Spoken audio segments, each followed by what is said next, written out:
Hello everyone, welcome back to the channel. My name is Cordampt. We are back to continue our playthrough of Pillars of Eternity with the Triple Crown difficulty settings. So I was checking out our log because in the previous episode we were completing The Man Who Waits, which is for the Leaden Key acolyte talking about the place of misery and madness, which is talking about the sanitarium in Brackenbury. And now we have the Undying Heritage through Death's Gate. These are our two main quests. And we also have a couple of quests here. I was checking them out. I don't really think there's anything that I want to do just yet of what we have over here. Although I did read the description for this one, Dream and Memory. When I first encountered the grieving mother on the road, I experienced a dream, or was it a memory of childbirth? Perhaps the grieving mother herself can explain what I saw. So I'm gonna try and talk to her and see if it unlocks any new part of this quest, or if we just have to wait until she talks to us again. And looking at the tasks, this is something that I want to do. We have a call to court, we also have the Forgotten, and we also have the nest egg. I believe these three are quite doable at the moment, so we're gonna be going for those. We're gonna start by trying to speak to the grieving mother. Your thoughts must flow deep. Your mind comes bearing questions, Watcher. I had questions for you. Let your mind speak for you. I shall listen past the words. Okay, so we're gonna try and see if we can advance her quest. When we first met, how was I able to enter your dream? I do not know. What do you speak of? If you were in my thoughts, I could not feel your presence, nor do I know what you saw there. Ooh. As she speaks, you suddenly feel an odd sensation in your mind, as if walking near thoughts would be as if walking down a back street of merchant stalls, the claustrophobia of wooden shelves and canvas tarps made less oppressive by the sheer number of enticing vials and bottles that stretch out to the sides of you. You suddenly realize that whether she permitted or not, you could enter her dream and observe it without her ever knowing. And in response, your hand twitches. There is the feeling that you could simply pick up a vial, taste it, sample it, and keep the memory as your own. And suddenly, you find yourself back in your present thoughts, though you were away for but a moment. She seems unaware of your diversion of thought.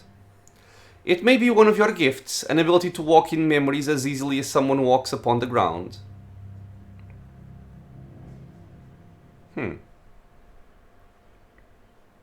Perhaps you'd like to hear of what I saw in your memories? A mixture of curiosity and fear wells up between you. She raises her left hand, the chiming at her wrists quelling the rise within her. She is frightened, but curiosity anchors her. And what did you see in my memories?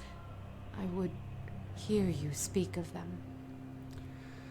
The dream, the memory I saw upon meeting you. It was you, helping give birth to a child. There is silence, and as your breath falls still, you hear the faint cry of a child in the distance. A newborn child, almost exactly like what you heard in the dream. As you listen, the grieving mother raises both her hands as if weaving, her wrist chiming as she does so, in a semblance of the gentle turning she provided while the newborn was crowning. To your surprise, you recognize the motions and the words from the memory, even as they are new to you. As she weaves her hands through the air in front of her, the child's cries grow still, yet the sound of the chimes weaves almost hypnotically into your thoughts. The sky seems sharp and clear, and you feel as if you are towering over your surroundings, as if kneeling atop a great pillar, just as she did in the memory. To your surprise, the grieving mother falls as if her strings were cut, and her knees crack hard against the ground. Her hands never cease moving in the air, the chimes echoing her movements. In a ragged voice you hear her speak. The voice is that of a much older woman than the one before you, harsh, almost desperate. Tell me what you saw. Show me what you saw. Where were you?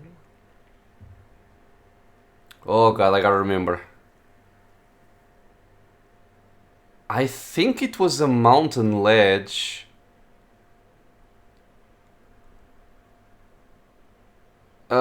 But my memory sucks. Okay, I'm gonna be honest and say I do not remember. She shakes her head slowly and her arms collapse. her hands falling against the ground. Oh, maybe I messed up. The film of her eyes gave way to tears that moved slowly down her cheeks, but her expression doesn't change. You feel a well of emptiness, anguish, but more absence than sorrow. I do not feel the memory. I do not know if it is mine, but... Her hair falls across her features again like a veil, and she nods. Not with her chin, but a push in her mind. But thank you for trying. Do I have a chance to try this again? I want to talk about the birth memory again, help you recall it. Oh. Yeah, this is the same thing. Tell me what you saw. Show me what you saw. Where were you? Okay. So, let me try something different. Or, you know, actually... I'm gonna go with show me what you saw. With my initial impression.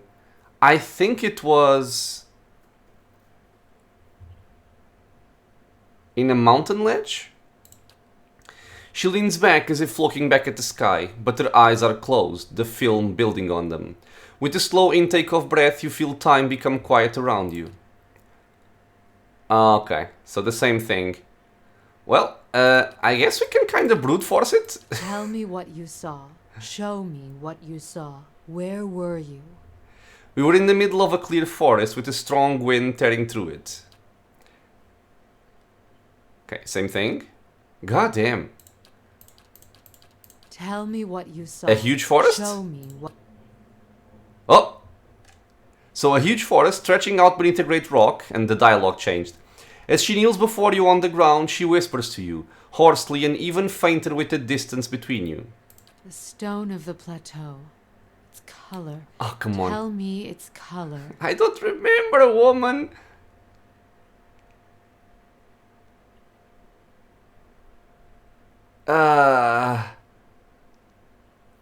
It was a plateau of granite carved into a tower? God damn it. I messed up again. Okay, guys, this is brute forcing, but show me we gotta do it. Where the stone of the plateau, its color. Tell me its color. It was desert rock, copper-colored, arced, blasted by the sun. Oh my god, am I missing every single option? Tell me what you saw. The stone of the plateau. It was silver adra, its surface warmed by the sun. Aha! As you watch, her hands rise before her.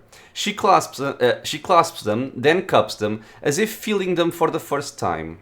As she stares down into the cradle of her hands, and the chimes sound once, twice, as they swing with the movement. And what did these hands hold?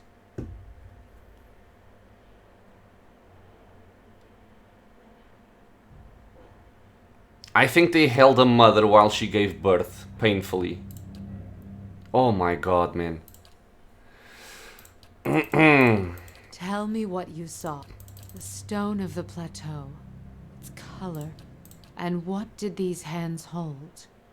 The same chimes you hold now. What?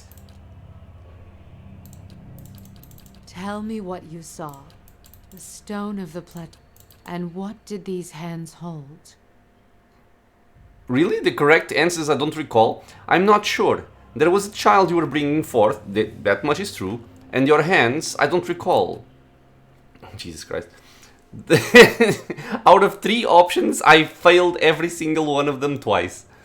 There is a sudden intake of breath and then a release.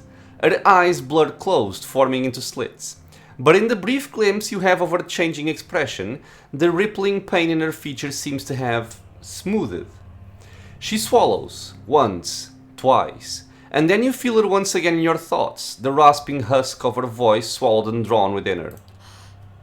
It was the birthing bell you saw. Has it been so long? Have I forgotten so much? With the words comes a river of impulses, thoughts, as if loosed from a breaking dam. And as your mind wraps the impulses into words, you realize it is her muscles and her hardened thoughts relaxing and breathing again. There is such an intensity you almost want to step back from the flow, but you find the wave of impulses cause questions to flow to the surface. Among them is a name, Watcher. What is the birthing bell? It is a plateau formed of the spirit stone Audra. At its top is set a great bell, cradled in the reaching arm of the plateau. It stirs in the wind, and it sounds for leagues when struck by kith hands.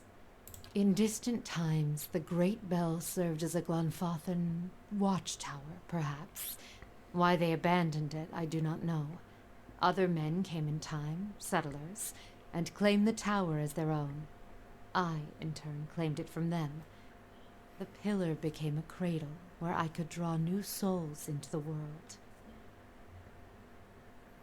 In your memory, were you helping a woman give birth?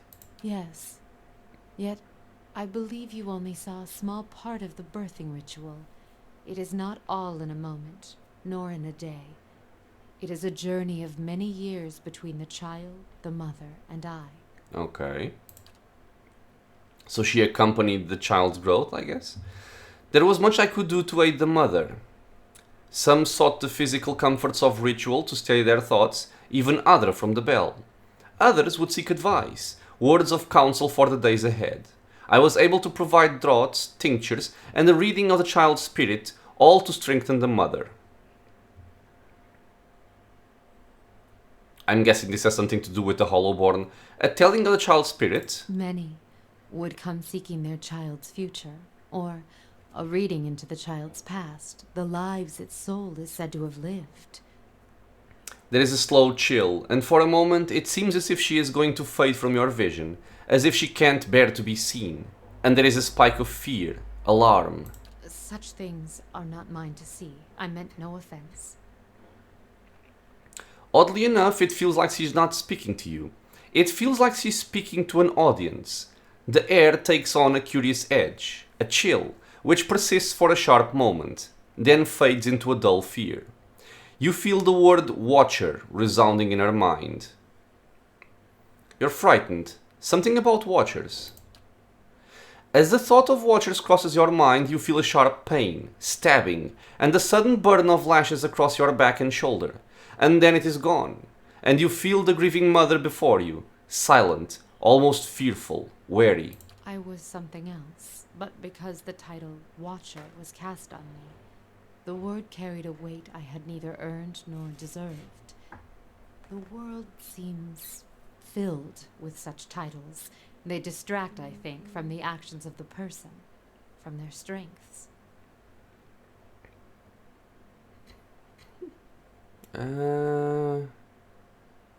Why did you believe you were a Watcher? The world has many corners, and in some corners the name Watcher is more known.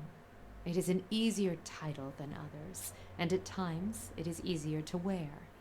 Placing a title upon what is unknown can dispel the fear of it, and I did not fight it. I even believed it true, though I knew little of the ways of Watchers. It even granted me strength. I was able to see the thoughts of others, shape them, and help guide souls. Watcher seemed enough, and the name seemed to matter little in the light of one's acts. But if they came to you to read their child's souls, what did you tell them? I drew upon the present. I felt the soul of the mother before me, and used that to tell the child's path, to give it a voice. If only the thoughts of the mother and the emotions that lie beneath were mine to impart. I did, and so I used that as the telling of their child's future.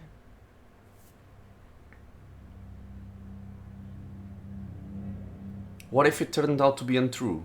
Futures fulfilled by one's own spirit are as strong as anything seen by another's eyes. And if True. one draws from the emotion of the mother, it matters only when harm is done. And their lives I knew well.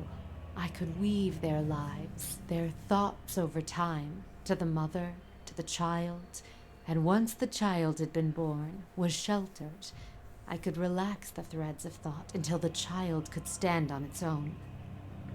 So, you shaped their thoughts, made the readings true.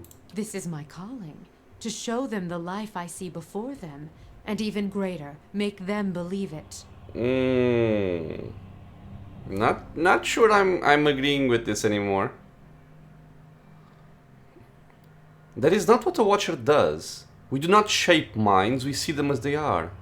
Even the most strongly worded tells may not be enough to save a child and allow it to be born. If I have the strength to strip away the stem of a mother's spite to expose kindness, weave nurturing from disdain and neglect, then that is my calling. Again, very nuanced perspectives here. She's doing good in her eyes. It's kind of debatable, right?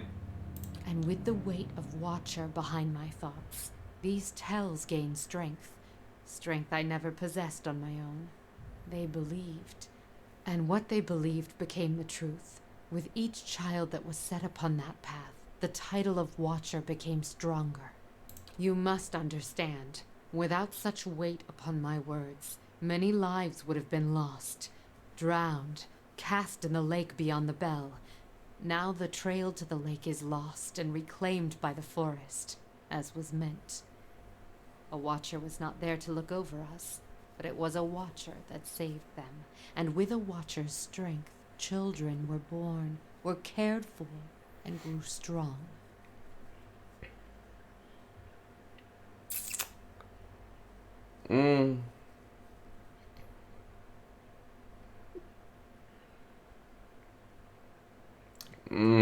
Do I want to antagonize her? Because this one is the one that resonates the most with me. To inflict your will on another, that is not reading, that is control. We could just go with I see and kind of agree with her. I'm gonna go with this one. Yeah, that's not reading, that's control. What use is a frightened will when a spirit is at stake? Would you let the fears of a mother end her newborn's life? You felt it in the memory, the weight of it, the importance of the child's life. It was a memory we shared.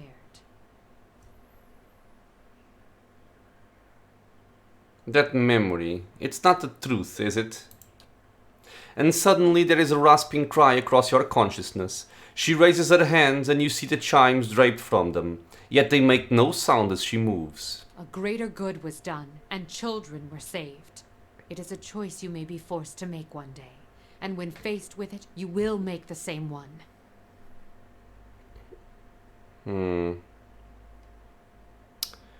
Well, it is a different thing to theorize about it or be faced with a choice. So when that happens, I'll be making my own choice. This choice is not yours to make, Watcher. You will do as the world needs, as its children need. It is greater than you and your twist of sight. Okay, I have other questions about the birthing bell. I want to know where it is. Ask what you will, I will provide what answers I can. Where is the birthing bell located? The birthing bell lies deep in the great forests of the Deerwood, at the borders of Glenfathan lands.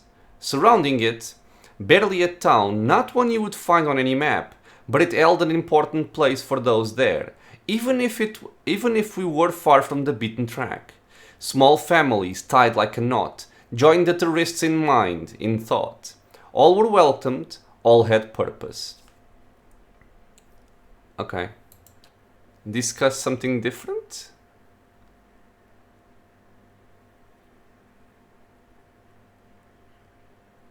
How is it no one can see you? Their eyes see me, but their minds will not remember past the call.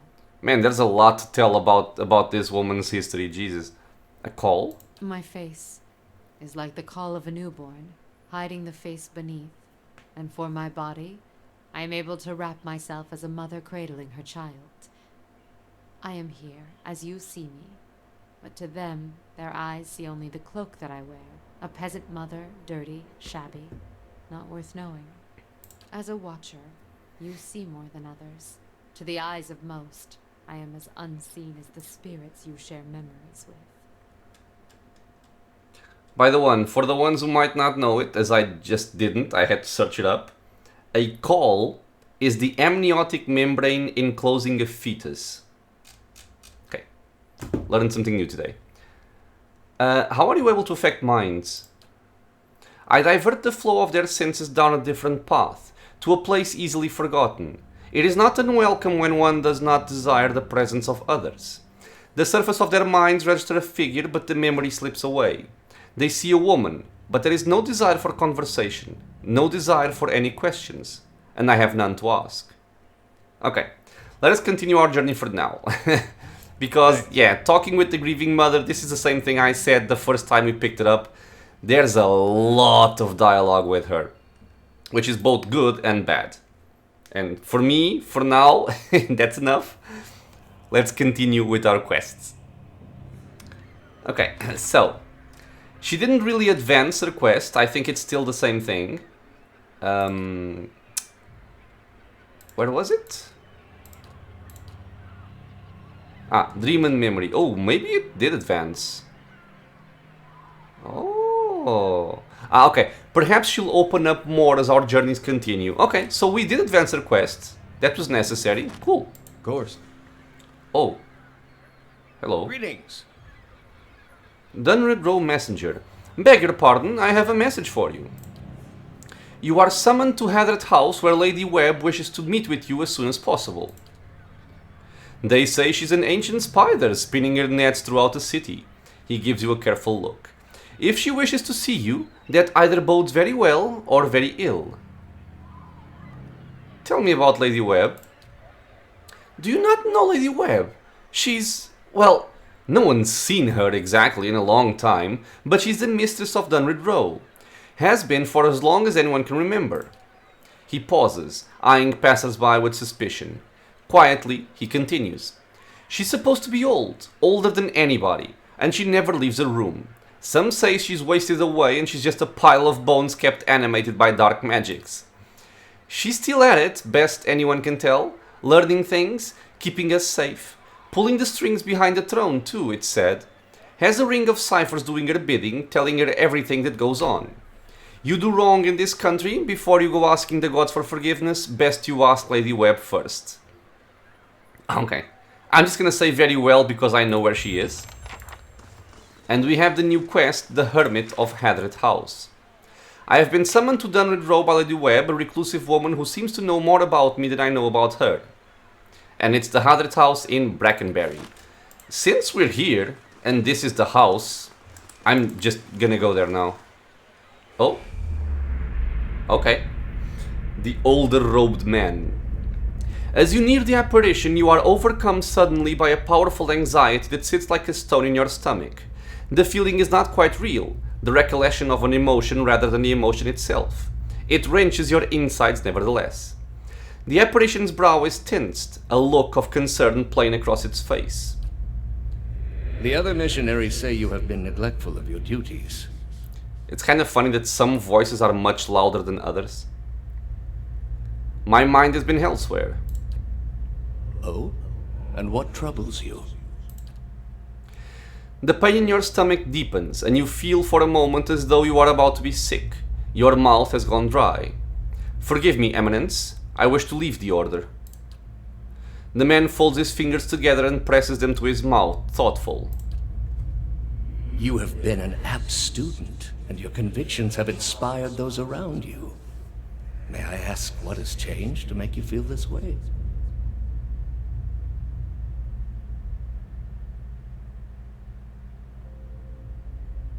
Yeah, so, like I said before, I'm not really sure if it makes a difference what you choose. You're just answering as the other person talking to him.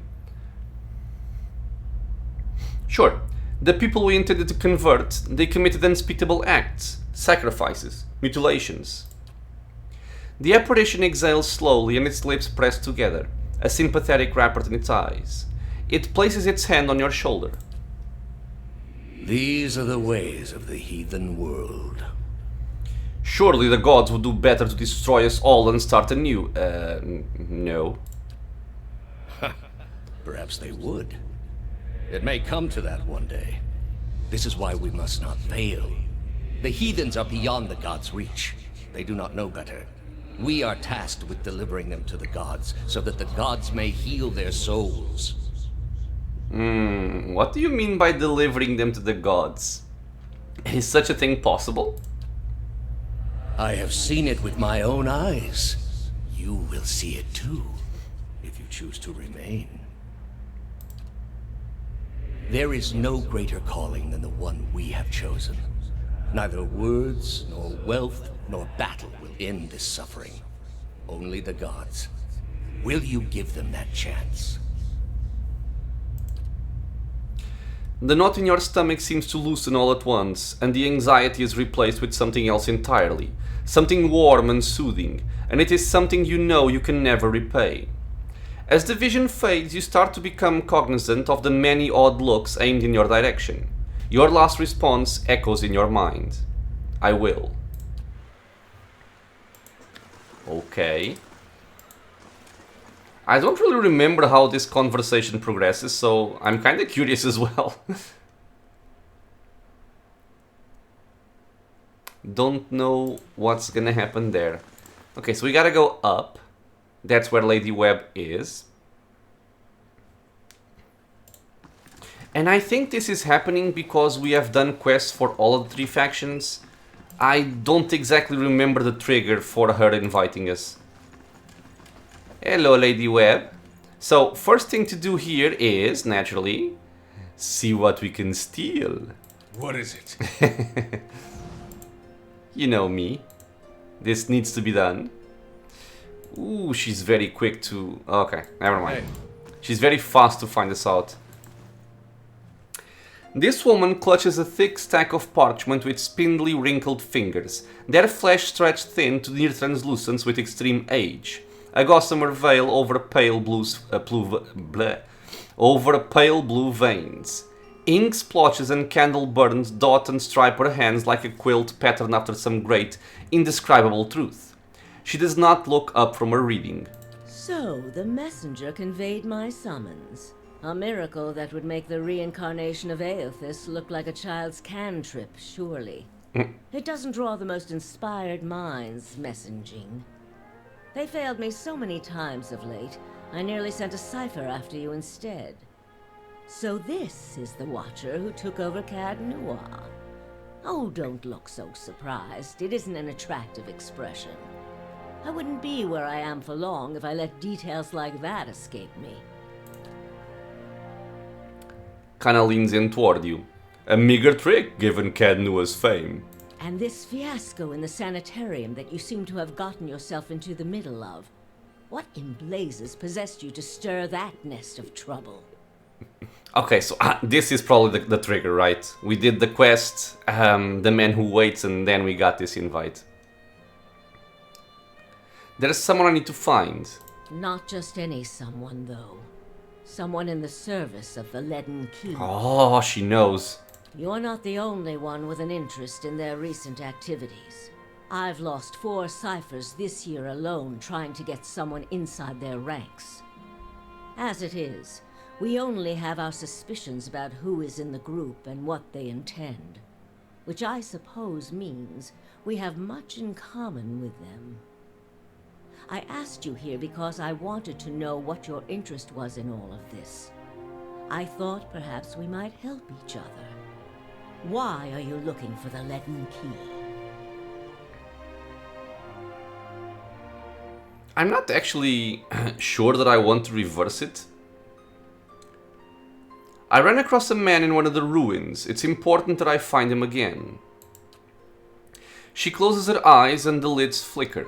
Then her face goes still and her mouth parts, little more than a sliver, and her hand briefly drops open, spilling some of her parchment to the ground, the pages wafting around her legs like the leaves of a dying tree. Her fleshy eyelids peel back, and her gaze is immediately upon you. The gods are cruel, I'm afraid. The man you seek is Thaos X Arkannon, Grand Master of the Leaden Key. One of the most elusive and dangerous men Eora has ever known. So, this has nothing to do with the story, but reading this name, Thaos X Arkannon, it reminds me very much of Arx Fatalis, which is a very awesome game in case you guys don't know it. It's also in the channel, you can check it out.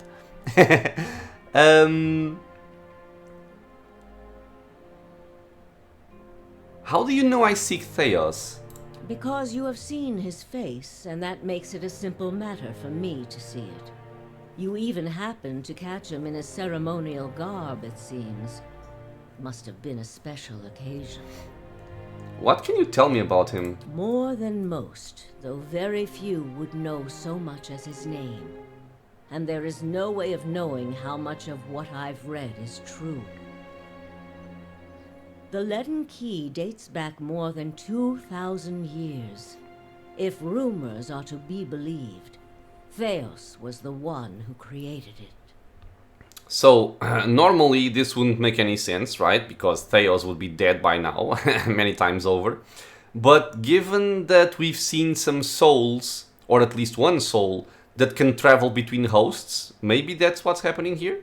What scraps of evidence exist suggest that he has died many times, only to be reborn each time exactly the same man. Awakened during adolescence, with all the knowledge and experience of all his lifetimes. The plots he orchestrates sometimes take hundreds of years to bear fruit. Needless to say, this is not the natural order of things. But he is said to be one of Whitaker's favored, and that old bat was never one to let rules get in the way of favoritism. That old bat. That may also explain another supposed gift of his. His body is no boundary to his soul, and he is known to take possession of others. There we go. If their souls are weak enough. Often it is for elaborate deceptions, but sometimes he simply forces them to kill themselves. He is not known for his generous supply of pity. So, she's kinda telling us that what we saw in the sanitarium was actually the soul of Thaos. It's Thaos, right? Thaos X Arkannon? Yeah. He is also not one to show himself in any but their most critical matters. If he has directly involved himself in whatever the group plots now, it may be your only chance to find him. And once you do find him, if you can find him, I would not hold my hopes too high if I were you. He is a driven, single-minded man. He will not have the slightest concern for your problems. What else is there to know about the Leaden Key? Precious little, I'm afraid. You may know much of it already. No one member knows the identity of more than a handful of other members. They are kept in the dark of missions they are not involved in, or sometimes of those they are involved in. They exist to hide secrets they themselves don't know. If you can imagine how gullible someone must be for that to appeal. Very true. Despite that, they are very good at what they do, owing much to their founder, who will take matters into his own hands when necessary. And he does not fail. And how do you know so much about Thaos? The same way I come by all my knowledge. Exhaustive research, spying, bribery, perhaps some less savory measures. Whatever the knowledge demands, I pay in full. There is nothing of greater value. Unfortunately, with Thaos, there is also nothing more scarce. He has covered his tracks far too well. His manipulations of the course of history are lost to time now, though I believe they were many. And what do you want from me? Keep me informed. The Leaden Key has been busy lately, and that is distressing news. I can only guess as to what they intend. You seem to have a knack for turning the stones they've crawled beneath. Keep turning them. Dunryd Row will not stop you. Whatever it is they're up to, figuring it out will be of great use to both of us. In your case, it will surely point you to Thaos. In return, I will share our knowledge with you as we learn it, and provide you with what assistance I can. Very well. If you find your trail has run cold, come to me with whatever you have. There is much I may be able to do for you. Okay, let's see if that's true. There is something I can tell you about the Leaden Key's operations. Well, let's hear it. I found Thaos in Brackenberry Sanitarium impersonating a patient. He was trying to damage the public's opinion of animancy. Forgive me. It is unlike Thaos to leave witnesses. He must be furious. Furious? He did not aid you as you'd hoped, I take it? Well, take heart. With any luck, when he has finished his business, he will surely come and find you again, if only to kill you while you sleep. Very comforting, thank you. This news of yours makes sense, of course. To dabble in animancy is to puzzle over the secrets of the gods. This would not be the Leaden Key's first action against it. But if this is connected to their other activities, we may be in for something on a much larger scale. If we can learn more about their goals and methods, perhaps we can get the palace behind us. With Avar's support, we may be able to put a stop to this. Okay, that's all. This progress is encouraging. I only hope that we are not too late.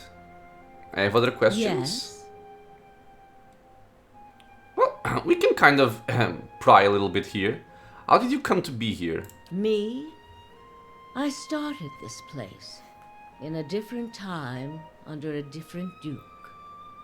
I impressed the Duke with my research and my work ethic, and he became possessed of the notion that I would be ideal to lead a secret network of gifted investigators. I don't know how such an idea got into his head. Is there a Lord Webb? There was. And what happened to him? He believed in dying with dignity. He was old-fashioned that way, my husband. We saw the world very differently, he and I. But he was good to me while he lasted. Tell me more about Dunryd Row.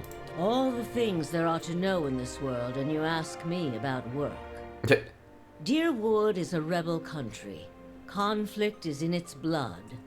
If you think a few guards posted in our cities keep chaos at bay, you are very new to town indeed. We are Deerwood's Cypher investigators, of course.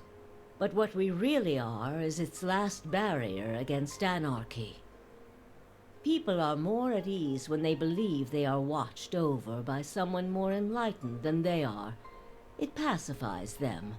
So that is the image we foster. And we do try to be enlightened for their sake. The knowledge we gather here is Deerwood's standing army in many ways. We learn what's vital and we act on it while Deerwood sleeps, blissfully unaware of the terrifying truths all around them. I wish I could tell people the things I know sometimes, but the truth is I don't think many of them could bear it. Okay. Well, try your best not to die out there. Thank you, lady. Oh.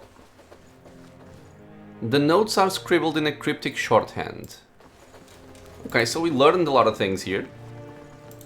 Or at least we got a lot of lore.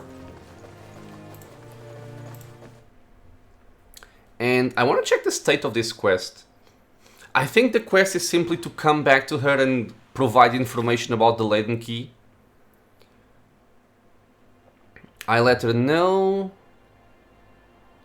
Anything I can discover in pursuing the leads I have obtained in the catacombs of the would be useful to her. Okay. Well, let's continue. Now, I think I'm gonna go for the tasks. And I also want to check my reputation with Defiance Bay. Still only faintly good. Okay. So, a call to court. We have to go to the Ducal Palace in the first fire to discuss the matter. Okay, so let's go there. Since we are going to talk about the ownership of Caed, as there is a guy that's claiming that it belongs to him.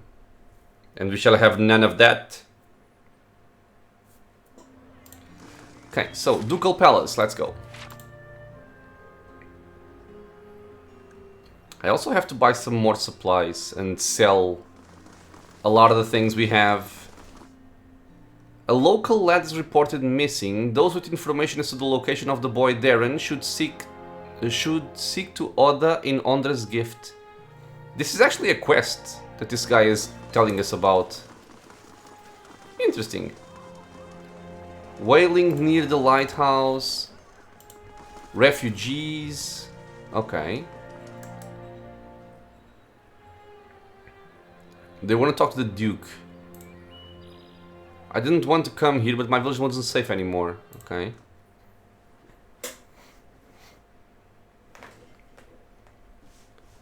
Let's see here. So, who do we have to talk to? Chancellor Warren in the Hall of Records. Okay, I think the Hall of Records is here. Yep, there you go. So, Marshal Forwin and Chancellor Warren. Thank you for coming, Cordant. I've been trying to track you down for some time.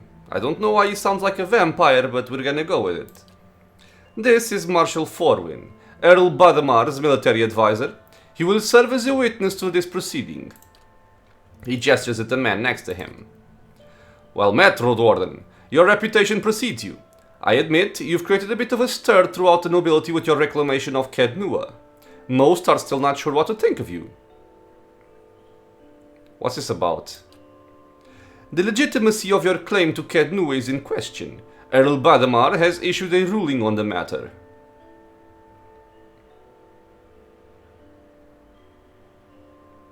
Caed was abandoned for over a century and I've claimed the land through strength of arms. My claim is legitimate.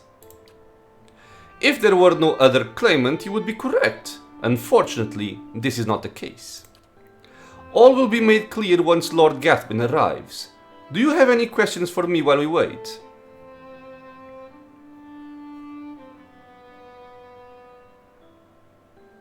What do you know of Gathbin? While I've met him only but once, it was ample time to determine the character of Lord Gathbin or lack thereof. He is descended from an old Aediran line that predates the War of Defiance. His great-grandfather, Rannig Gathbin, was the Earl of Yenwood during the war. That is, until he was stripped of his lands and driven from the Deerwood. Yenwood? When the Deerwood were a mere colony of Edir, it was divided into 9 earldoms. When the Edirans were defeated and ultimately driven out, 2 of the earldoms were absorbed and borders were adjusted. The Yenwood was one such earldom. The Grasp is now the largest of the 7 earldoms after it consumed the pre-war earldom of Yenwood. It encompasses notable settlements such as New Eomar, Gaiden's Grasp, Gilded Vale, and, of course, Caed. Tell me about Earl Badamar. Earl Badamar comes from an esteemed line of lords that rose to prominence after the War of Defiance, some 150 years ago. The Deerwood consists of 7 earldoms. The Badamars govern the northern earldom known as the Grasp. As to the current Badamar, he is as fine a man as I know. It is an honor to serve him. Okay, tell me more about the Grasp. The Grasp is now the largest of the 7 earldoms after it consumed the pre-war... we've seen this, okay. Do you know which way Earl Badamar has ruled? I'm sorry, my lord, I do not. The Earl's decree is sealed. And what was that about the Road Warden? The one who rules Caed on behalf of the Earl of Yenwood is traditionally known as the Road Warden. Your position might not be entirely official yet, but the title is an appropriate form of address. The Marshal nods and smiles. No more questions? Your timing is impeccable. Here comes Lord Gathbin now. And the piggy just strolled in. The piggy is Lord. Nice.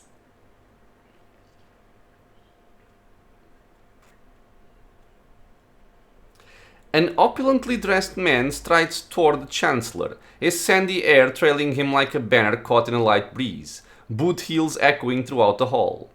An elven woman with cropped hair dressed in dark, glinting male shadows his steps before taking position alongside him. She watches you unabashedly, taking your measure.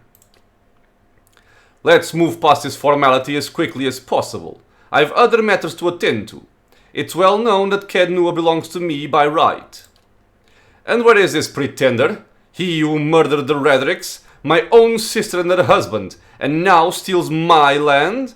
Where is this low-born wretch? Bitch, I will smack you. Warren clears his throat and glances at you. This man here, this is the Lord of Caed. I thought he was just another servant, perhaps a valet or a porter.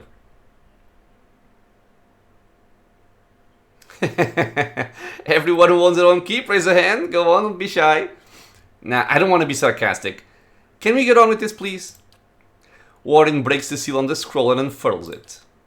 Regarding the matter of the Gathbin claim on Caed, Earl Badamar finds the Gathbin claim was never relinquished. By law, Caed is the rightful property of the Gathbin family. I knew it! Gathbin smirks at you triumphantly. I'm not finished reading, my lord. Gathbin rolls his eyes and motions for the Chancellor to continue. However, the Earl recognizes Cordam's part in reclaiming Caed, a site that stood abandoned and even, some would say, cursed for over a century. Before Caed is returned to the Gathbin family, the Earl has decreed that Lord Gathbin will provide compensation in the form of... Absolutely not! Gathbin folds his arms, a defiant scowl on his face. My lord, Warren raises his eyebrows. The amount is quite reasonable and the requirement for your land to be returned to you, if you'll just allow me to finish. I'll not pay a single copper to this miscreant for my ancestral land. Do you think I'm blind to the Earl's motives, lackey? He thinks he can send a message with this insult. I have a message you can send, that son of a whore. Gathbin raises an open hand as the Chancellor shrinks from him, arms raised in defense. Grab Gathbin's arm. Keep your hands off me, you peasant! Gathbin yanks his arm free of your hand and steps back. The elven woman deftly draws a pistol from her thick leather belt, her eyes wide in anticipation. Bitch, I have my friends right here ready to kill you. And my piggy. My lord, please, there is no need for violence. Lord Gathbin holds your gaze for several heartbeats, his eyes burning with hatred. I'll be coming for what's mine. Count on it. Come, Captain Emery, we're leaving. He sneers defiantly before storming down the hall. The captain lowers her pistol and gives a smirking shrug before following her employer. Yeah, he's not a nice person. Well, I can say that Gathbin's reaction was entirely unexpected. Through no fault of your own, I'm afraid, you've made a powerful enemy. I've dealt with much worse. I hope you are right, Warren smiles thinly. In any case, Caed now officially belongs to you since Lord Gathbin has rejected the Earl's decree. Haha! He hands you a deep blue scepter which looks to have been carved entirely out of sapphire. Here, this belonged to one of the old lords of Caed. By right, it's yours now. This is a really cool scepter. You have gained an item. Gird Iwens Stennis added to inventory. I will not give him my money. Let's go with this one. It's kind of passive-aggressive. Please extend an invitation to Lord Gathbin to feast with me within the halls of Caed. There's no need for us to be enemies. That is a generous offer, and I'll make sure it reaches Lord Gathbin. It was a pleasure to finally meet you, my lord. Warren bows. Perhaps we'll speak again under more pleasant circumstances.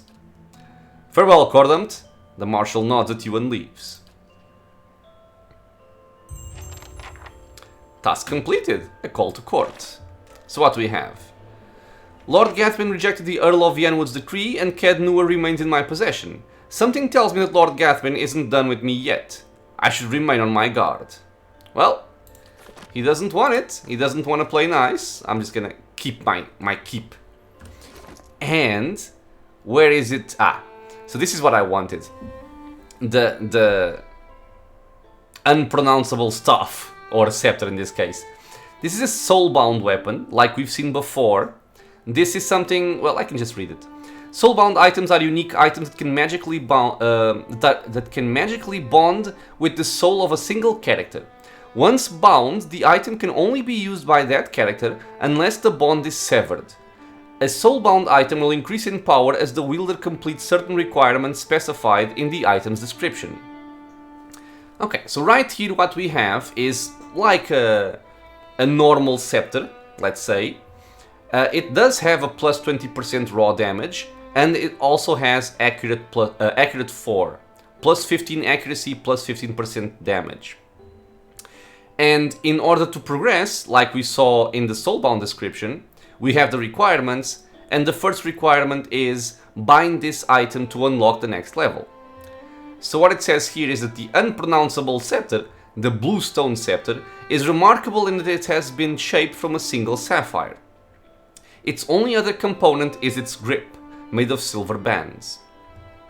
And this is actually the reason why I had given initially to Mr. Aloth the weapon focused noble for the scepter here, because this is pretty much the weapon that I always give Aloth, unless I'm playing with the main character that's also a spellcaster.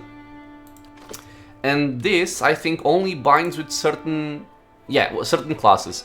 So we have the wizard, the priest, and the druid. I could also give it to Durance, but honestly, I don't really rely that much on Durance's damage, or I should say attack damage. He's mostly gonna be casting throughout the fights, or his damage isn't really that important. And to further elaborate on that, my plan longer term on Durance is probably just to give him something like a weapon and a shield to give him extra deflection and make him extra safe. So this is gonna be for Mr. Aloth. We can do it right now. We can swap the scepter, because even just the baseline stats, this one is better. Now we're gonna bind soul with Mr. Aloth. Are you sure you want to soul bind the unpronounceable scepter, or the blue scepter, to Aloth? Once bound, this item cannot be equipped by any other character. This is kinda not really true.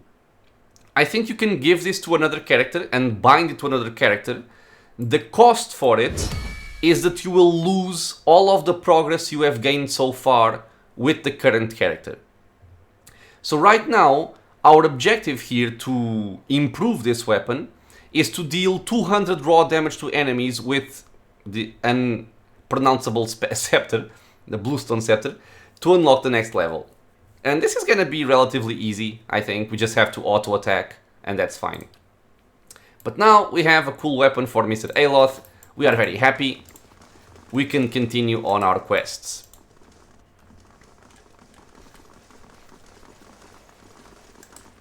So yeah, this was an episode of mostly lore, dialogue, reading and learning stuff. But we got some quests done. We advanced the Grieving Mother's questline as well. And I believe that the next quest we're gonna do is going to be the Forgotten. This is gonna be in the Edelwan Bridge. And it's a cool little quest, and we have a chance for some more action. And we're gonna have to decide on where to go next. Maybe continue on the main quest, go to the Dirford village. We will see. As always, my friends, thank you so much for being here with me in the channel, watching some Pillars of Eternity. I hope you guys are having fun. If you have any questions or suggestions, leave a comment below. If you are enjoying the content, consider subscribing for more. The videos are coming out every single day.